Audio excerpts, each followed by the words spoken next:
for me, so surreal because I've worked with a lot of people, but just being out there for the first time with you and like just tucking down in that corner and watching your entrance, like that was such a surreal moment for me. Like I really was able to enjoy and soak that in.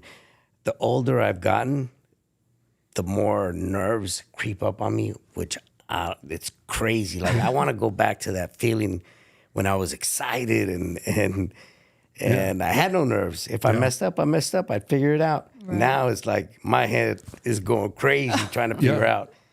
And that's not I was the same way. Okay. Yeah. No. At the end, especially because I worked so few times a year. You know, when you're in the grind all the time, you just boom, you just go. You don't think ever. You screw something up, you just know how to fix it, and you go on autopilot. Yeah. But when later on, like, so you go, I would go into matches like, did I train hard enough? Did I get my conditioning good enough? Do I feel, you know? Because again, I was working with a lot of injuries too. At the end, it was just like, do I have enough in the tank? Right. Like all this self-doubt. Thoughts, this self-doubt would come in. And then after the big concussion that I got with Brock at Mania, man, it was so difficult because then like now because I couldn't explain how I got concussed. Right? He wasn't, I don't think there was anything that he did. I think it was just my body wasn't used to the trauma. Right, like because and again at that point there wasn't a lot of guys that could physically throw me around and it makes sense. Going back watching that, was there a certain moment like no, there's nothing. I can tell. Can't point it out. I can tell by how I start moving. Yeah, because I became a little lethargic. Yeah, and less energy and because I was in good shape that year. Right, but. You know, I could tell by my body language and how I was moving and interacting that I'd become lethargic, but I can't sit and watch it and go, boom, that's right it. There. Yeah. I think it was just the accumulation of bumps that I wasn't prepared because I hadn't worked in a year. Right. And then eventually it catches up to you. That is so crazy. Yeah. It just, and then once the self-doubt gets in there, then it becomes, man, because I remember I was wound tight the next year when I worked with Bray. Like, dude, it was like it was like I was a rookie. I had never. What a bad feeling! It was awful. I've been doing this shit for 40 years. Yeah. Like, please, come on. I mean, like, I've done this. Don't give me this. All these different levels and all these people. And I think it was a lot of people were like that picked up on it. Were like, dude. Or you thought they had picked up, but maybe no. But I've had a couple of conversations with people like, dude, like. Triple H is one of them. Okay. Yeah. He was like, dude, you're the effing Undertaker. Yeah. I couldn't hear it. Like, because I had, like, all I had in there was last year. And, man, it took me a while. And I don't know that it never really went away for the rest of my career. Right. I mean, I was able to dial in a couple of times, but overall, it was always in the back of my brain, and it blows people away. They like, dude, you had this incredible career. Yeah. But it's still, what did I do last? Yeah. That was always the thought, And then it's just, it's crazy. And it happened at the end. Yeah. And I think that's crazy because we have such high expectations and high standards for ourselves as performers.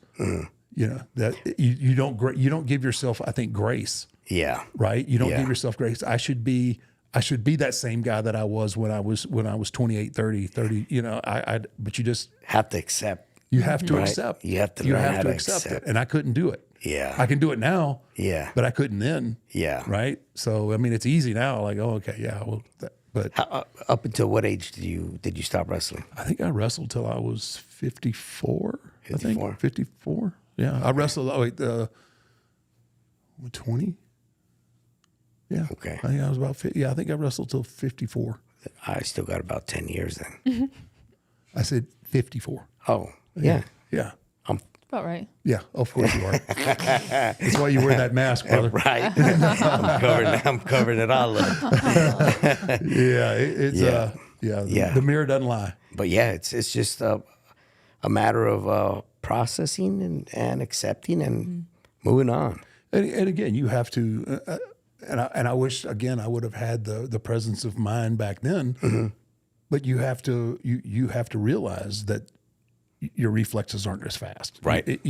So, but there are still things that you can. Okay, well, I can't do this that way, but I can do it. If I can do it this way, yeah, right. So you have to kind of smoke and mirror it sometimes. Yeah. And I just don't really. Being as hard headed. Oh, I can't. I can do that. I can. Yeah. I can get that lightning back in the bottle one more time, right?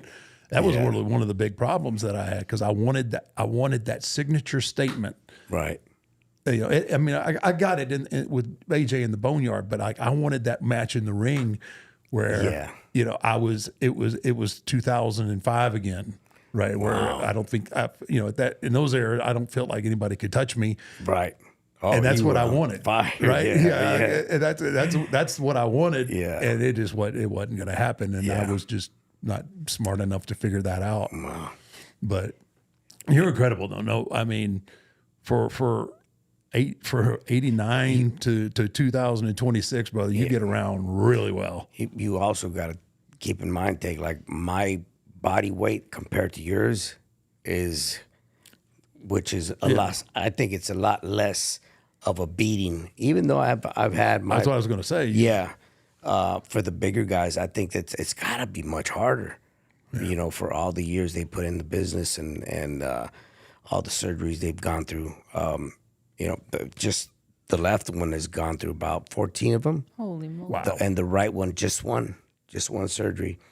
And sometimes this one feels better than this one, which is crazy. That is crazy. Yeah. This is only a meniscus tear. Fix it, but this has also taken all the grind for both of them. While this one has been out, this has done all the work. For the, Because of that, are your hips good? Are your hips? My hips are good. I'm just tight, really, really tight. That's another thing that I do in the mornings. So I usually like to jump in the cold plunge, get out, stretch, and then go hit my cardio. But I get pretty bad at stretching sometimes, not gonna lie, and I should do it more. Yeah. If I were to stretch every day, at least 5 days a week, I would be moving very loosely. Yeah. That's the only thing that I lack on. I'm the same way. Yeah. And I have a guy here that's just at my disposal, and I don't take advantage. Timmy, sorry, bro. The boy. The kids call him the boy, but he's amazing, and I don't even take advantage the way I should. And my body is so, and it is like twisted steel, like it's so tight. And I realize that when my knees hurt and they ache, okay, I didn't stretch today, and I'll take 10, 15 minutes out of that time in the moment, and I'll stretch. I'll get up, start moving around, and my pain is gone. It's like, so I know what I need to do. I just don't apply it, and I should. Which makes it more frustrating. I know. Yeah. And then we wonder, like, why do I feel like I'm mad at myself. Right. Yeah. Complain. That's.